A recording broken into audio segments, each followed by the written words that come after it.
Hello everyone, how are you? So let's begin today with lesson number 7 of our English grammar, that is types of adjectives. In last video we have done, हमने किया था adjectives. और adjectives क्या होते हैं? Words, वो part of speech, वो word sentence में जो noun को qualify करते हैं, उनकी quality, appearance, quantity, amount के बारे में बताते हैं, वो सारी चीज़ें adjectives होती हैं. ठीक है. तो जैसे हमने प्रोनाउंस किए थे, उसमें हमने टाइप्स ऑफ प्रोनाउन किया था, उसी तरह टाइप ऑफ एडजेक्टिव्स भी हैं हमारे पास. तो उसमें सबसे पहले है डिस्क्रिप्टिव एडजेक्टिव. ठीक है. ओके.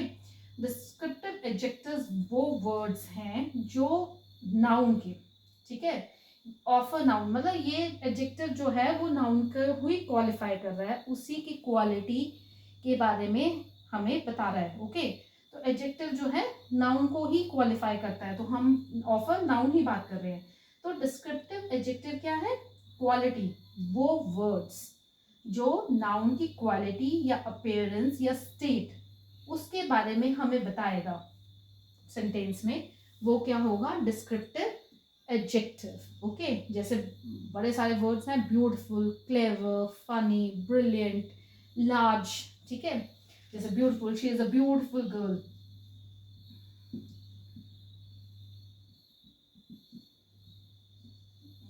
ठीक है. तो here she is pronoun, we are talking about, this is subject ना, नाउन प्रोनाउन है और सेंटेंस में क्या है?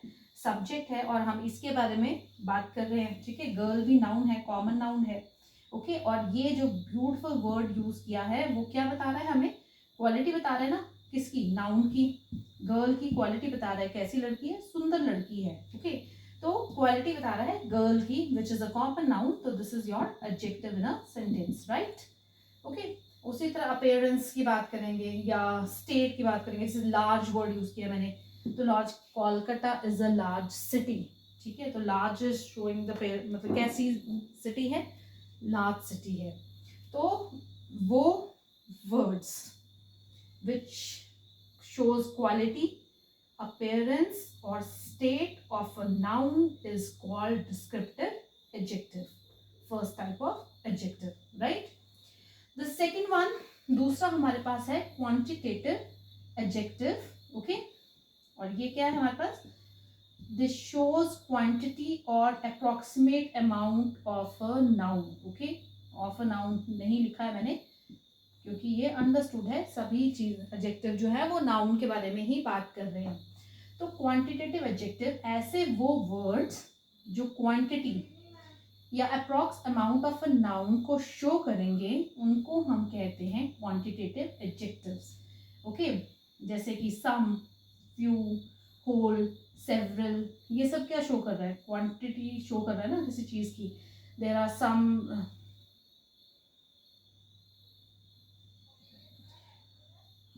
a few pens were left. ठीक है. some rice, give me some rice. ठीक है. there are several birds in a lake.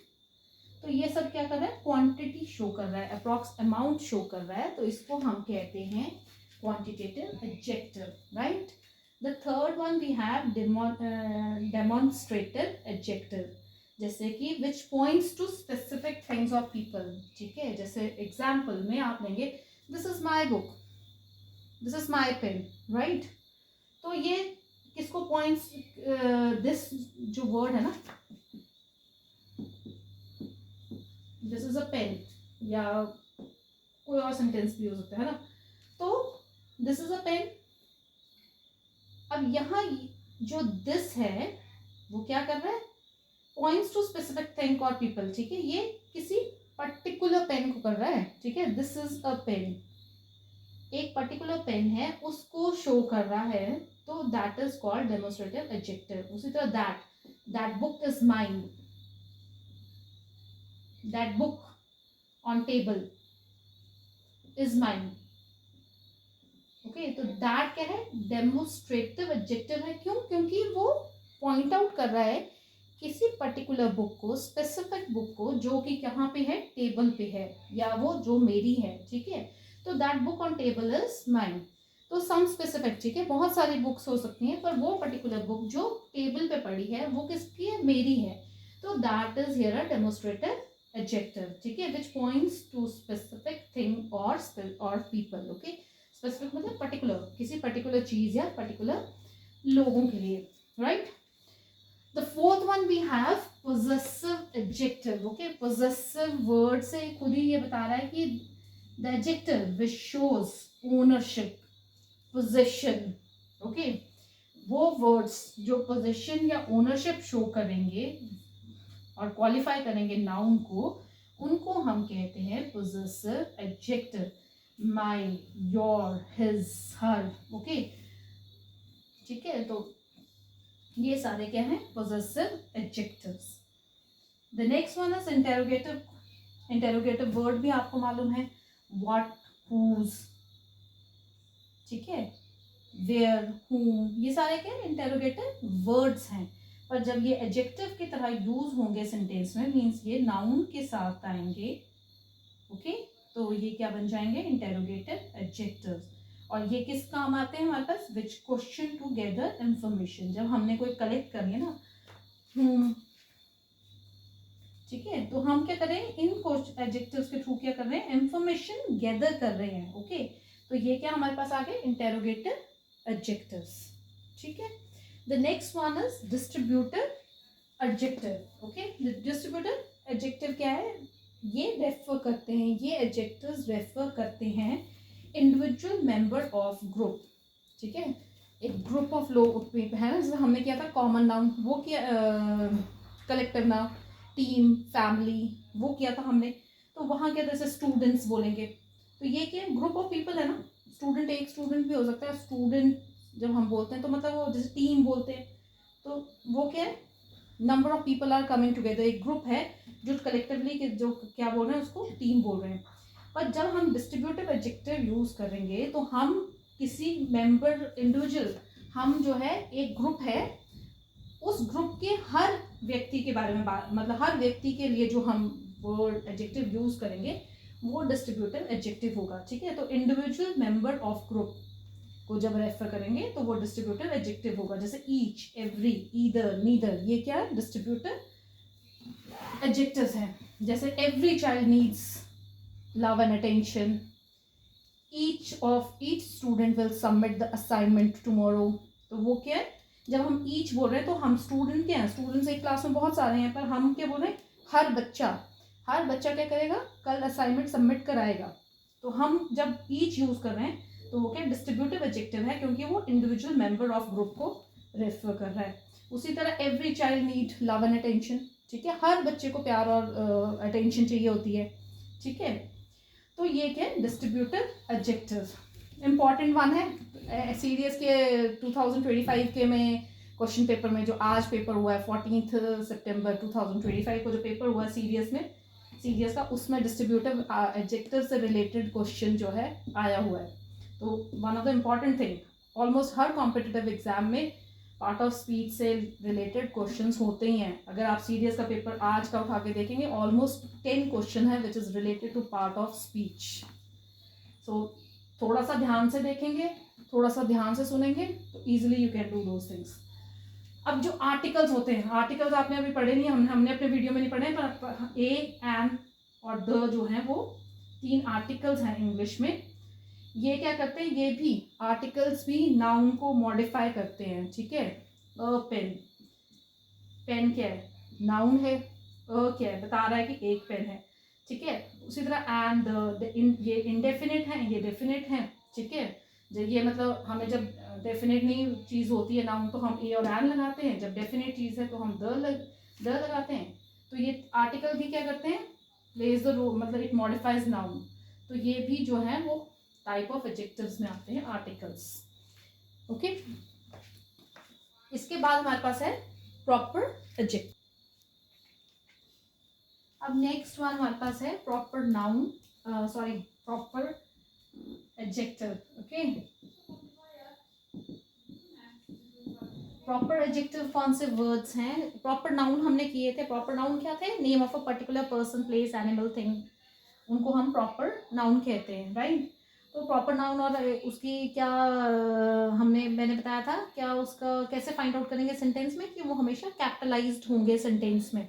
जब भी प्रॉपर नाउन यूज होगा सेंटेंस में वो कैपिटलाइज्ड होगा, मतलब उसका फर्स्ट लेटर जो है वर्ड का वो कैपिटल होगा। ओके, तो प्रॉपर एडजेक्टिव्स कौन से हैं, वो भी कैपिटलाइज्ड होंगे और वो है they are derived from proper noun. Proper noun से ही वो एडजेक्टिव्स बने हुए हैं, ठीक है। तो वो है हमारे पास प्रॉपर एडजेक्टिव। जैसे इंडिया, इंडिया प्रॉपर नाउन है ना, India is the name of a individual unique country, ठीक है। तो ये क्या है, प्रॉपर नाउन है।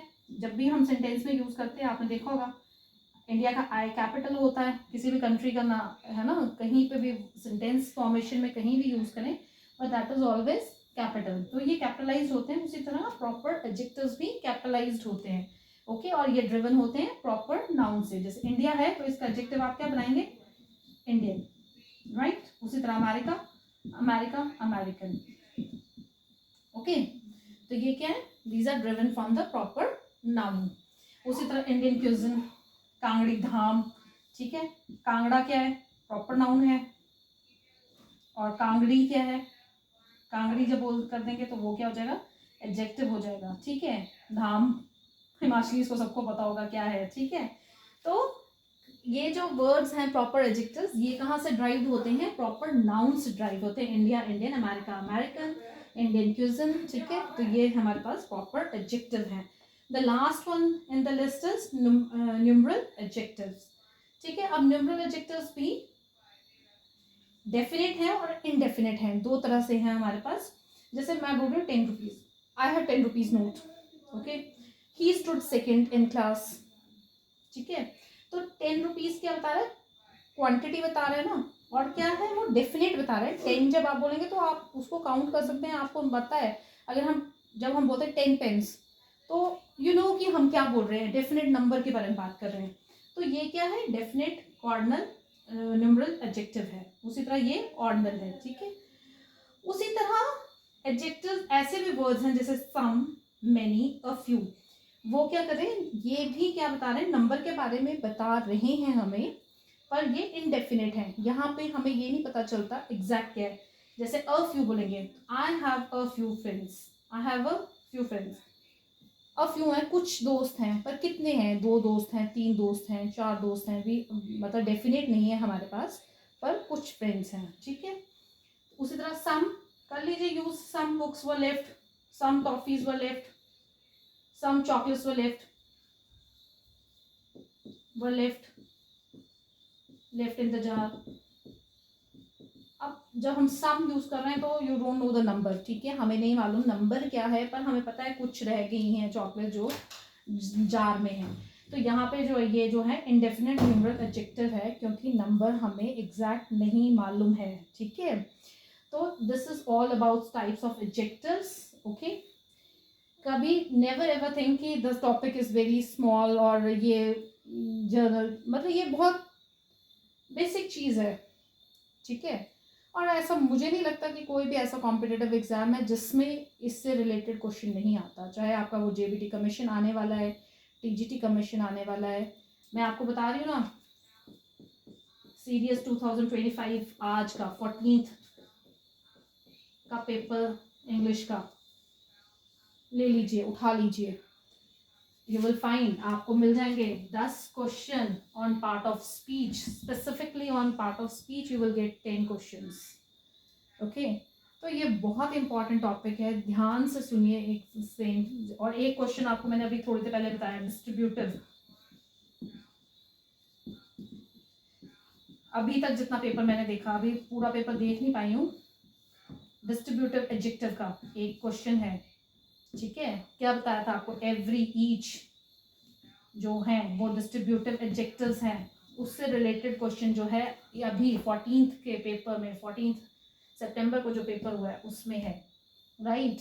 तो this is really very very important thing, ध्यान से देखेंगे डेफिनेटली 3-4 क्वेश्चन तो ऐसे होंगे जो आपके कमीशन के पेपर में कहीं ना कहीं, आप जो कॉम्पिटिटिव एग्जाम अटेम्प्ट करने वाले हैं बहुत जल्दी आने वाले कुछ महीनों में, डेफिनेटली वहाँ पे कुछ ना कुछ होगा, I am very sure about. अच्छा, आज का अब चलो वर्ड मैं दे रही हूँ आपको। अब ये भी देखिए, अब मैं बता रही हूँ जितना मैं देख पाई हूँ, अभी तक पूरा नहीं देखा इंग्लिश का पेपर, पर जितना देख पाई हूँ उसमें भी आज के 14th के पेपर पे सीरियस के वोकैबुलरी रिलेटेड क्वेश्चंस हैं जहाँ पे सीधा पूछा गया है मीनिंग ऑफ वर्ड्स।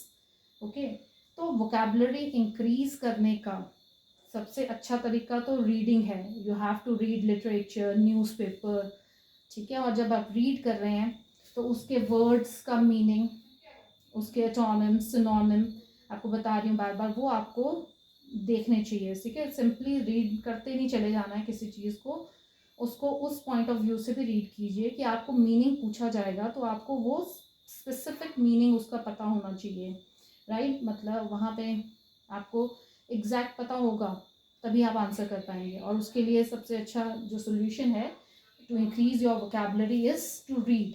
ओके, और जैसे जो ये मैं बता रही हूँ कि 10 क्वेश्चन जो हैं आपके type of part of speech पे आए हैं, तो best solution is to practice, ठीक है। जैसे मैं आपको बता रही हूँ क्या है, take a grammar book, any grammar book. आजकल तो ऑनलाइन में आपको इतनी सारी वर्कशीट्स मिल जाती हैं। Take out few worksheets, take out at least one and try to attempt that one.